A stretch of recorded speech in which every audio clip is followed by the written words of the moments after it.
अच्छा, क्योंकि देश के लिए चलाने के लिए इतने बड़े 140 करोड़ लोगों की जनता है और हमारा जो देश है वो अगर तभी जा सकता है जब इनके स्वयं का ज्ञान का स्तर ऊंचा हो ठीक और एक पॉलिटिकल लीडरशिप का टेस्ट हो, यानी क्वालिफिकेशन मस्ट होनी चाहिए। क्योंकि ठीक ये सुनते हैं, इसीलिए जनता वोट डालने नहीं जाती है, वो नफरत करने लगे, चाहे वो ठीक कोई भी पार्टी हो, कांग्रेस हो, बीजेपी हो, कोई हो। ये नकारात्मक बात ही कम वोट कर देता है।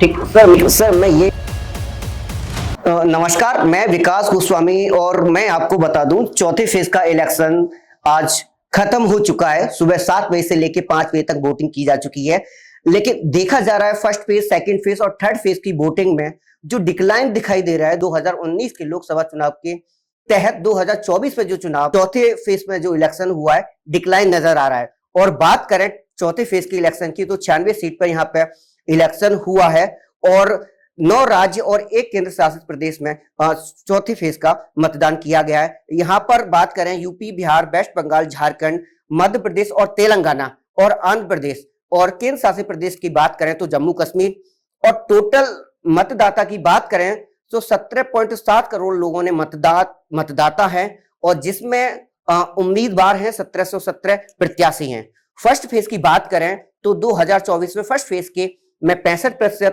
और सेकंड फेज में 66% और थर्ड फेज में 65% मतदान किया गया है, जो 2019 के चुनाव के बहुत कम नजर आता है।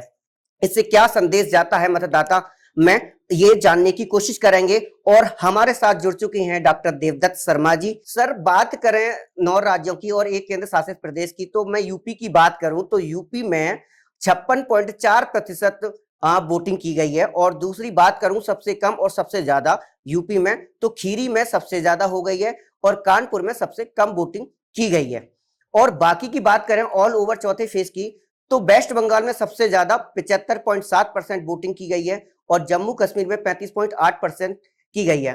इसको आप किस नजरिए से देखते हैं और ये मतदाता को क्या संदेश देता है आज के राजनीतिक लोगों को जो पॉलिटिकल राजनेता है? दरअसल जो भारत की जनता है उसमें क्या है कि समय समय पर बदलाव होते और चूंकि यहाँ पर जो जनता के अंदर कुछ ऐसे बुद्धिजीवी वर्ग का एक ऐसा संगठन होता है जो पूरे समाज को प्रभावित करता है और चूंकि राजनेता है, वर्तमान जो राजनेता है सभी पार्टियों के, तो उनकी जो कथनी और करनी है वो क्या है धरातल पर आप लोगों को दिखाई देने लगी है।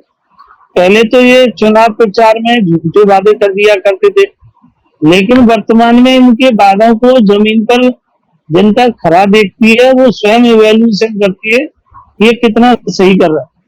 तो जहां मतदान अधिक हुआ है वहां निश्चित रूप से बदलाव हो सकता है, क्योंकि वहां बदलाव एक तरीका से हो सकता है, या तो सत्ता पक्ष का के प्रति विशेष रुझान हो सकता है या उसके विरोध में, यही इसका एक मेन संकेत है। और यहाँ रुझान अगर कम है तो ये माना जाता है कि वो सत्ता पक्ष के विपरीत जा रहा है, लोग यानी उस सरकार से उठ चुके। जैसे पश्चिम बंगाल में अगर ज्यादा मतदान हुआ है, आपने बताया 75%, तो जहां तक मेरा विश्वास है कि निश्चित रूप से ममता बनर्जी वहां पर लौटेंगे, उनके सांसद अधिक बनने चाहिए। ये एक राजनीति संदेश है। और हाँ, जहां मतदान कम हुआ है तो वहां के जो पब्लिक है, वहां की जो जनता है, उनका क्या है कि इन नेताओं के प्रति उदासीनता है और इनके जो करनी है और कथनी है उससे लोग उठ चुके हैं।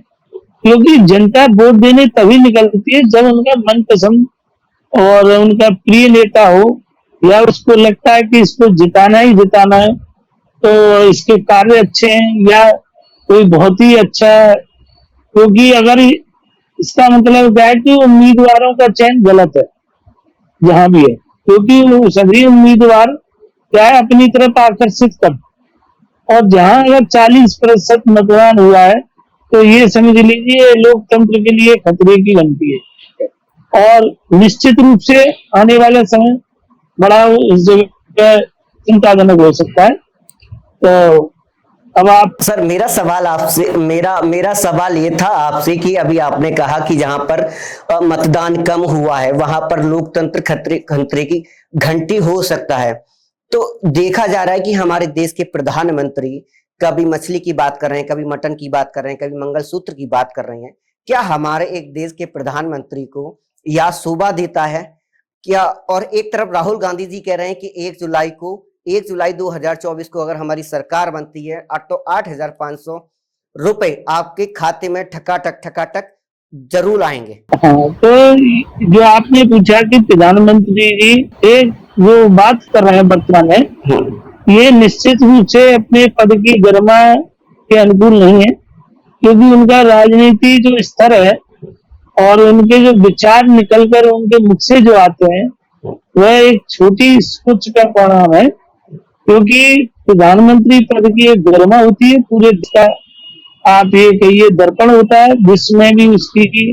लेकिन वो वर्तमान में राहुल गांधी को इस प्रकार इशारा कर रहे हैं कि जैसे वो कुछ जानते ही नहीं है। यानी कहने का मतलब है कि उन्होंने, मेरा मानना है कि एक लोकतंत्र की जो दिशा है उसमें निश्चित रूप से जो मीडिया है उसका एक रोल होता है।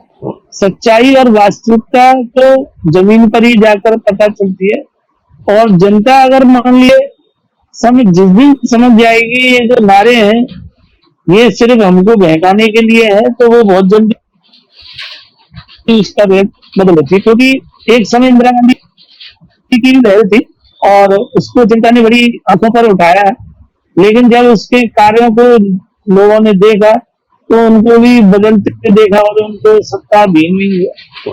इसी प्रकार नरेंद्र मोदी जी भी, भारत की जनता ने उनको आंखों पर बिठाया है, और उनके जो कार्य हैं वो क्या है कि अभी दिखाई, जो वो कह रहे हैं वो इतना दिखाई नहीं दे रहा। वर्तमान जो आपकी धरातल पर वास्तविकता वो बहुत कुछ अलग है, और जिस दिन में अगर मान लो परिवर्तन की हवा बहेगी तो निश्चित रूप से चेंज आएगा। और अगर ये हमारा धर्म और जातियों के उसमें और कुछ कमेंटबाजी उच्च स्तर पर मानसिकताओं के हिसाब से जो राजनीति निकल कर आ रही है, देश के लिए अच्छी बात थोड़ी है। क्योंकि वर्तमान को देश को जो प्रगति की राह पर ले जाने के लिए एक परिपक्व, क्योंकि मुझे लगता है कि राजनीतिक दलों के लिए चुनाव आयोग को एक यानी बुद्धिमत्ता का एक टेस्ट लेना चाहिए। जिस प्रकार हमारे यहाँ सरकारी नौकरी के लिए हर विभाग में एक टेस्ट होता है, वो चतुर्थ श्रेणी कर्मचारी से लेकर IAS तक, उसी प्रकार सभी राजनीतिक दलों के जो भी उम्मीदवार हैं उनको एक परीक्षा पास होनी चाहिए कि वो वास्तव में राजनीति के लिए योग्य है कि नहीं है।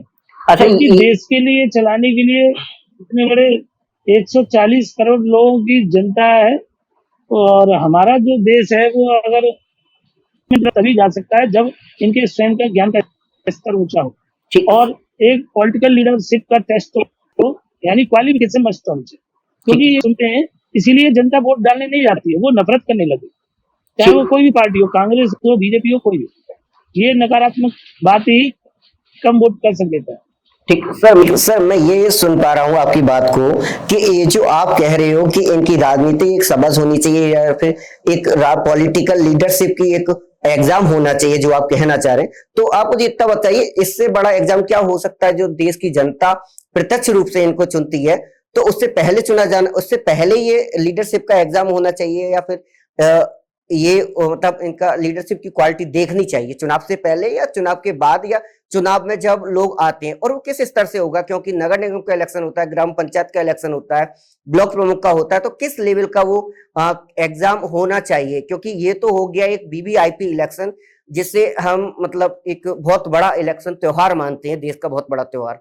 तो उसको एक ग्राउंड लेवल से लेके एक टॉप लेवल, जैसे कि एक 4th क्लास से लेके IAS तक का एग्जाम होता है, उस तरीके से सेट किया जाना चाहिए कि एक का सबसे बिल्कुल जैसे कि हमारा जो common union entrance exam test होता है उस तरीके का होना चाहिए। ये बड़ा आज के समय में एक बड़ा विचित्र सवाल है, क्योंकि हमारे देश का जो कुल विकास का बजट है उसका एक बहुत बड़ा हिस्सा चुनावों पर है, जो गांव के प्रधानी से लेकर स्तर से लेकर और आपके विधायक, सांसद, राज्यसभा सदस्य, अगर इन सब का कुल खर्चा देखा जाए तो ये हमारे संसाधनों का एक तरीका से बहुत बड़ा हिस्सा इस क्षेत्र को जाता है। और अगर इस क्षेत्र में अच्छे व्यक्ति चुनकर नहीं पहुंच पाते हैं तो ये बहुत बड़ा एक देश के विकास में नुकसान करते हैं, क्योंकि देश का जो डेवलपमेंट है उसका बहुत हिस्सा अगर जा रहा है तो क्यों न एक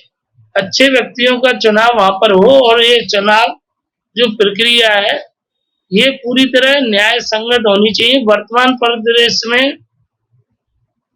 जो आपके इनके लिए भी नियमावली होनी चाहिए, क्योंकि हमारे जो राजनेता हैं उनका अगर शैक्षिक स्तर और इनका जो प्रवेशी है वो अगर शुद्ध नहीं होगा तो ये एक तरीका से बड़ा घट है। क्योंकि वर्तमान में क्या है कि एक पढ़ा लिखा IAS अफसर को और एक अंगूठा छाप को अगर मंत्री चलाता है, जैसा कि इसकी एक झलक आपको जितनी भी भारतीय चलचित्र सिनेमा है उनमें दिखाई देती है, क्योंकि ये एक आईना होते हैं। और इसके अलावा पूरे विश्व में इनके ऊपर बहुत सारे डॉक्यूमेंट्री बन चुकी है, फिल्में बन चुकी हैं। एक इशारा है चुनाव आयोग के लिए कि वो एक दिशा निर्देश, एक नियमावली प्रकार की तैयार हो कि जिसमें से प्राइमरी लेवल से लेकर अपर लेवल तक एक पॉलिटिकल लीडर जिसमें उसको हाईली एजुकेटेड हो, पूरे देश के संविधान को जानता हो।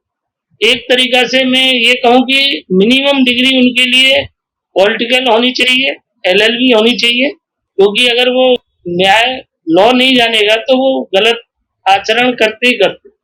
इसके अलावा उनका एक टेस्ट भी होना चाहिए। अगर वो टेस्ट क्वालिफाई कर जाए उसके बाद ही उनको फॉर्म भरने की यानी चुनाव में कूदने की यानी उनको परमिशन मिलनी चाहिए।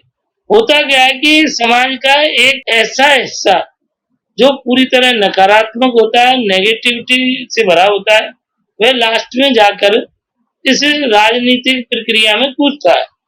तो वो जब एक आप एग्जाम्पल के तौर पे लीजिए कि अगर कोई व्यक्ति पढ़ लिख नहीं पाता है, करता है वो, यानी आज की डेट में राजनीति एक बचाव हो गई है। अगर कोई उद्यमी इसमें कूद रहा है तो समझ लीजिए कि वो वर्तमान में अपनी संपत्तियों की रखवाली के लिए उसको पता है कि मेरे घर से एक नेता होना चाहिए जो आपका बहुत सारी सरकारी संगठनों को कंट्रोल कर सके।